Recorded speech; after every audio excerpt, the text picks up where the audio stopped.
Hello everybody, my name is Laurie Kirk from APMG in Canberra, Australia, and you're listening to the APMG Midday Mentors program. Now this was established at the start of the COVID pandemic as a way for you to look at and listen to different mentors around the globe. And the mentor that we've got this afternoon for you is Val Pramana, and Val is from Brisbane. Welcome Val, how are you this afternoon? Good, thank you Laurie, thank you for the opportunity. It's our pleasure, Val. And Val has now gone from, still is a project manager, but Val has done some very interesting things with the Praxis Framework right through to where he is as an accredited trainer. So it's a fascinating journey. So sit back and listen for the next 15 or 20 minutes and we'll share with you about Val's journey. Now, Val, just a little bit of background for our listeners. You reside in Brisbane. How long have you been in Brisbane for? I've been in Brisbane for about 14 years, going to 15. So I came here from Jakarta, Indonesia in 2006. 2006. Now you stayed at Brisbane. You weren't tempted to come down to the cooler areas of Canberra and Melbourne, were you? Nah, they will be too cold for me. I like the sun still. So even Brisbane is sometimes too cold for an Indonesian. I thought Brisbane would be still cold for an Indonesian. Yes. So you work as a project manager, Val? Yes, I am. Yes. Great. And your interest in Praxis Framework, when did that start? I think it's about late 2016 or early 2017. I was working for a company as like an internal consultant, helping them setting up their project program portfolio framework. So I was doing a lot of research in the internet, trying to put together like a specific framework for their requirement, because that's quite a unique company. And that's when I come across Praxis. And I fell in love instantly with that comprehensiveness and the integrativeness of that framework, because you can find all components of project program and portfolio management in one framework. And one framework, one location, and online. So those three things must have really attracted you when you're working at that stage. Yes, definitely. So this gives us to think about for people who may not be familiar. If you go and have a look at the Google Praxis Framework, you'll see that it's an online body of knowledge or a complete body of knowledge for the management at portfolio, program and project level. But its distinction is that it's been created by a community and it has no IP restrictions whatsoever. That must have been something also that would have attracted you in those early days. Yeah, it was indeed, because then I could use those resources from that framework and start implementing that in this current framework that I was trying to implement. So yeah, Praxis had a lot of input for that framework. Now, Val, prior to this, you were also formally trained in a couple of methodologies. What were they?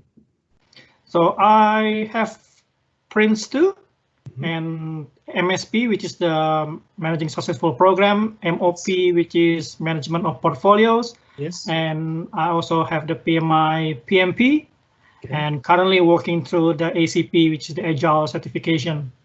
Fantastic. So and this is where I think you said you fell in love with Praxis, and that's the first time I've heard someone say that. But that's it is, people do look at that, and you're saying that you've got guidance from the Prince 2 world, the Axelos world. You've also got guidance from the PMBOK side, the PMI side. And I think one of the things of Praxis is that it's brought together those areas. So I think it provides that integration of those two excellent bodies of knowledge and excellent approaches. Is that a fair statement? Yes, that's very true. So I do love it because it provides that one single framework that you can bridge across the differences between the two frameworks. And then you have similar wording which may create confusion in each of the framework, but in practice they all come together into one, and you have one understanding which you can apply throughout the framework. And that language is important for those who are listening to us. One of the most important things is to get the language right. Project management, like any discipline, has its own language. And I have seen people end up with what I call template tantrums, where they've talked about, is it a stage compared to a phase? And one of the things that Praxis does in that common glossary is it says, for example, a work package says this in the PMBOK, the guidance, and it says this in Prince 2, Praxis is adopted here. That must have been incredibly helpful in those early days when you're on your client's site. Yes, it was. It helped me to provide our own glossary of terms. So I defined a specific word. This is what it means. Because at that stage, the company is not really familiar with portfolio management and not familiar with portfolio governance. So I had to set up that structure, that board setting, and then extension of board into the leadership team. So I had to provide what we call it terms of reference for those people in the board and people in the leadership team. And that's quite right. When you find anyone listening to the organisation, if you're in a project management or a program management office, you will find that people will come into your area from different disciplines. They will come in from being trained in the program management body of knowledge or in Prince 2 and MSP. As I said, very good, robust methodologies, but that can cause a lot of confusion and even conflict in a PMO, can't it? Yes, definitely. Yeah. So Praxis really helped provide that clarity that we are now talking in this language, and in this language, in this framework, this word means this. So it really removed all that confusions. So then language is a lovely segue into the next thing you saw, and you said you are from Jakarta. Praxis has been translated into about 6 different languages. Correct me if I'm wrong, I think it's both in French, Italian, Spanish, Chinese, Dutch, and because of your efforts, it's now in Bahasa Indonesia. Isn't that correct? So that's one of these roles. So let's tell us about, you saw the website, you saw an opportunity then to translate it into what was your mother country. Yeah, so when I was trolling through this website of the framework, I came across a post that the founder of Praxis had put, Adrian Dooley. So Adrian, if you're listening, thank you. So I actually came across this post that Adrian was looking for a volunteer to help translate Praxis into different languages. So I contacted Adrian and I put my hand up, said, do you still need some help in translating Praxis into Bahasa Indonesia? I can help with that. So that's how it all started. So Adrian put me in touch with another gentleman who was already started the translation into Bahasa Indonesia. So that was Dr. Lucas Sihombing. So Lucas, if you're listening as well, thank you. Yes, well done, Lucas. And you just made a point there. A lot of people abbreviate that to just Bahasa, but I've always made sure it says Bahasa Indonesia. Am I correct, or should I have adjusted it to just Bahasa? No, the correct one is actually Bahasa Indonesia, because Bahasa means language. So if you're saying Indonesian language, is Bahasa Indonesia. Okay, well, great. I've won a bet, because I had a person to say, no, you can just say Bahasa. But now I've got from the official translators that I was correct. So that's good. So do you mind if I do shorten it, however, for the purposes of this podcast? I may shorten it to Bahasa if that's okay for the rest of our discussion. Now, 1,700 pages on a website. Where do you start, Val? How do you start?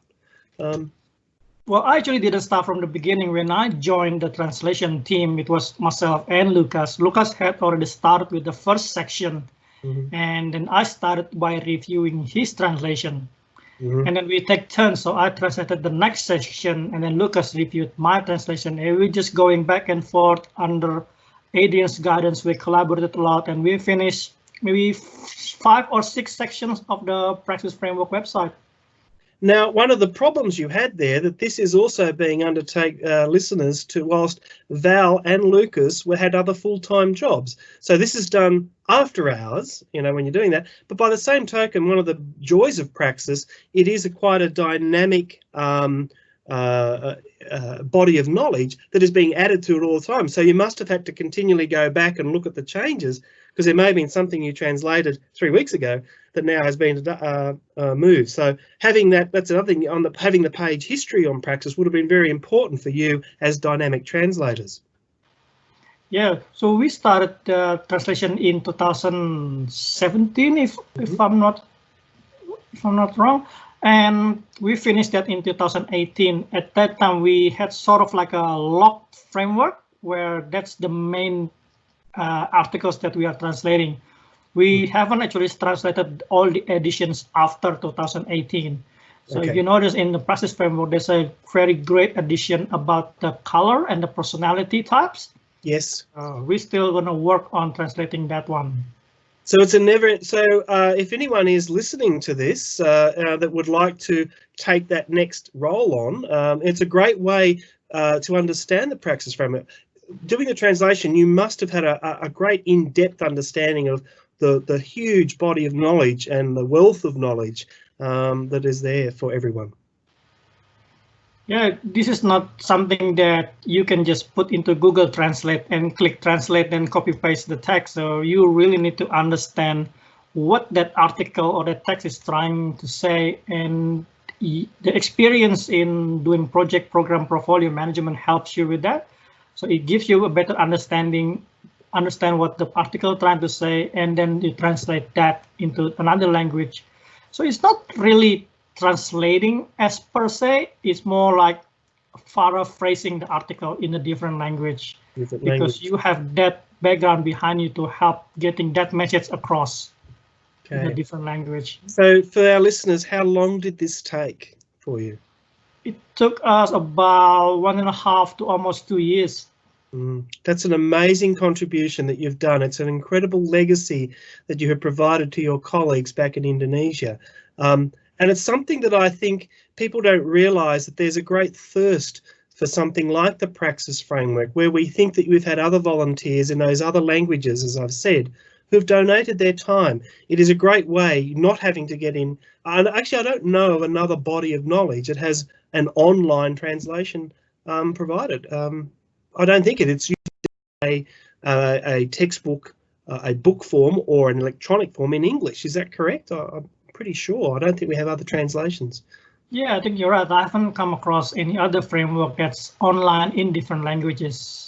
Yes, but and I think because you've just indicated that the cost of doing that commercially would be probably prohibitive, but people have enjoyed that the philosophy of Praxis is that the information has come in from a global community. It will now be shared under Creative Commons.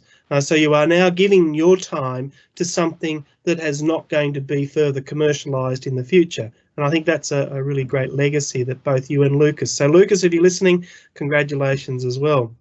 Now, the journey didn't stop there. So the web page is translated, and I know that's when I started to be introduced to yourself. You approached us about how could I become a trainer. So what interested you in being a trainer? And also we started to talk about translating the exams. What was your next part of this journey? Where did you want to go? It started with the discussions with Adrian after we finished the translations. At the end of 2018, we launched the Bahasa Indonesian version of Praxis. But then we kept on talking to Adrian, and what's the next step after this? So the next step will be to translate all the exams and all the training material. And that's how it got started to talk about, well, I can pursue the certifications in Praxis. Then if I pursue the trainer certification, I can actually train Praxis in both languages, English and Bahasa Indonesia. Yeah, and that's a fabulous skill you got. So you started with the exams, and that's where I came in. And I remember that we gave you the sample exams as see how you go through translation. And then I believe your colleague Lucas did some quality assurance, didn't he? So it was the other way around, wasn't it, on the exams? Yeah. Yes, so that all started again. So for the exams, I did the translation for the exam, and then Lucas reviewed my translation. Yeah, and once again, Lucas, if you're listening, thank you very much for the assurance. I'm in awe of people who are bilingual or multilingual, something that I don't have that experience. I'm flat out understanding English in my own area, but it's a great skill that you have, particularly for those, when you said paraphrasing the website, you could probably get away with a bit of loose interpretation, but with the exam questions, where they're very specific, you had no tolerance there, did you? You really had to make sure that the intent of the question was accurately put in. It was a true translation. Would that be correct? Yes, that is correct. So with the exam, the challenge is a bit more difficult because the exams were not designed to trip people up. It's designed to convey a knowledge, and it was designed to elicit the correct answer from people so they get that understanding and they get that knowledge. Yeah. So translating that need to be in the proper wording so that message come across in the right way and people can pick the right answer. That's correct. And anyone who's ever sat an APMG exam, you'll know the invigilator will read that first point and says, there are no trick questions. There aren't trick questions, but there's a subtlety there that may sometimes is unique to the English language, that subtlety of an adjective or an adverb in there that maybe could be incredibly difficult to translate. But congratulations, you did the sample exams. We gave them to Lucas to value, and there were very few corrections. But we couldn't give you the live exams, could we? Why couldn't we give you the live exams to translate? Yeah, that was a bit of challenge that we had to jump through. So Laurie, so ideally, if I sit in the exam, I cannot have all the exams being translated before that. So what we did is I translated the sample exams. They also helped me learn to prepare for the exams. Then I actually sat in the exams myself. So I said both foundation and practitioner. And when I got my practitioner certification, that means I passed the exam. That's when I got access to the live exam and start translating the live exams. And even we thought we'd had it all finished, but even as late as 2 weeks ago, we found one little bit of supporting documentation that needed to be translated. But I think it's finished now, isn't it? I think we're yes, it's finished now. Finished now. That's great. So we now have not only the website, but we also have a trainer being Val, and we have exams that are translated in Bahasa Indonesia, which must really make it more attractive.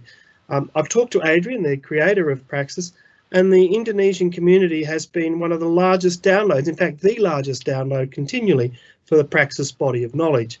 So I think there's going to be a huge demand now that people can sit the exam in their own language. The trainer journey. Tell us a little bit more about that, Val. So once you achieved that, what did we do? What did you have to do then to become a trainer? To become the trainer, the requirement was to submit 4 hours of video of myself giving training in a classroom situation or facilitating a workshop in a workshop situation. So I just realized that I have actually done that quite a lot because I'm also active in other volunteer organizations and which are also about education. And I've been doing these kind of things quite a lot. I've delivered trainings, I've delivered workshops. So when it comes to the recording of myself and showing that I'm actually comfortable in that kind of situation, it was a really smooth thing that happened. It just went like that. And I really get that feeling that all that volunteering all that I did actually led me to this moment of passing the trainer examination. And that's a great insight too for people who are listening that may wish to become a trainer. To become an APMG trainer, we don't just sign a certificate for people and let them loose. We want, as you said, 4 hours or an hour and a half of focused interviews of interacting with people. And we want to make sure that also you had product knowledge interviews. So not only we have an independent assessor seeing how you engage with a person, but we had a product knowledge interview, and that was also, how long was that? Tell us about the product knowledge interview process. The product knowledge interview was about maybe 2 hours when I had another assessor from APMG just assessing my knowledge about the product. In this case, it's about Praxis. So she asked different questions about Praxis and how I would implement that in the project program portfolio in the daily life of a project management. Yes. And she also assessed how I would convey a particular information to a participant or to an audience. So she did both ways, the product knowledge and my skill as a trainer in conveying the right information.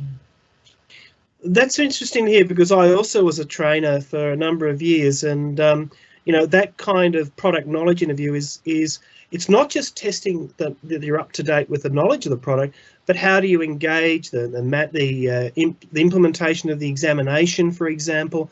But I'm really pleased that you also brought out that it's how you can demonstrate or illustrate the adaptation of this knowledge. It is knowledge that you're providing, and I think that's a great strong point, don't you think, in the assessment process? Yeah, so, definitely. So it's about application of that knowledge in real life, in the real situation that project manager or program manager or portfolio manager would face in their daily life. Yes. Now, times have moved on since March with COVID. We are now classroom training, whilst it's coming back in Australia and other parts of the world. There are new skills, aren't there, with virtual learning, and so that's probably another skill that you can have. But I do think your point about having experience in doing different mediums and talking with people and different formats will certainly help you move and morph into virtual learning as well very easily. Would that be a fair statement, Val? Yes, that is fair statement, because we're doing a lot of online meeting now and online learning. So I have been giving online training and facilitating online workshops. So that also helped where we are now. And we have the usual problems like we had earlier on in this interview, where the internet connection didn't quite work. But people, I think, are looking forward. E-learning is good, but they like the aspect that you've got a trainer like yourself who can translate, not only translate in their own language, but give real examples. And having a real current project manager delivering a course, I think, is a very unique proposition for some training areas. So where do we go from here? Where do we go from now, Val? We're just about up with our time. It's been a wonderful journey. Where do you feel that we need to head now with Praxis? Well, I'm really looking forward in helping Praxis grow, especially in Australia and the Asia Pacific region. So I'm really looking forward to help APMG share Praxis, either be as a consultant when I can help people apply Praxis in their project program portfolio management, or be a trainer to help other people get trained and get certifications. And that's one of the things when we're talking about Indonesia, where the increase of acceptance of virtual learning and the time frame works, it's about 2 or 3 hours behind. It's probably quite good that it can be done evening sessions, or training like that could work quite nicely for you. So in this time zone, this could be a bit of a unique opportunity for your delivery in Bahasa, Indonesia. Yeah, so. It is indeed. Yeah, so it's a really great opportunity. Yeah. Well, look, just to sum up this afternoon, for anyone that's listening, this is a great story of a person, Val, that you've set inspiration. You've been inspired by a project framework. You could see the need. You've come and you've been trained in both 2 different approaches, the project manager body of knowledge and also Prince 2. But you saw that how Praxis could really fit that niche, and you also then have given a huge amount back to your community with Lucas as well, the other translator, but you continued on by proving your expertise with the examinations and the independent assessment, now to be a trainer. It's a wonderful story. Congratulations. So, thank you, Laurie. Thank you. Yeah, and we hope that you now can, I dare say that it will give us an opportunity to see where Bahasa Indonesia, this might be the starting point, because I'll be very fascinated that we could be coming back in a couple of years' time or a year's time, where you're finding that people are saying that I now have got that grounding in Praxis. I'd like to learn more about change management or agile project management or things like that. So I think it's an incredibly great start. So thank you. Any other final comments? Then I'll close. No, that's all. Thank you, Laurie, for the opportunity. Really enjoyed the interview, and well done for being a great interviewer. Well, as I said, it's looking as the COVID is certainly, everyone gets an indication of people's living rooms, etc., and offices. But that also makes the opportunity that the Midday Mentors is about us, APMG, having a chat with some of our global mentors. And I know that people listening tonight, this afternoon, or wherever you listen to, would like to congratulate Val for the dedication that he's done to the project management community. And it is a wonderful legacy that Val has only built on, not only helping translate the web page, but now being the first translator of our examinations into Bahasa Indonesia. Thank you very much, Val, for your time, and we look forward to hearing many more courses being run and many people posting their digital badges from Indonesia. Thank you very much for your interview today. Thank you, Laurie. Likewise, looking forward to it.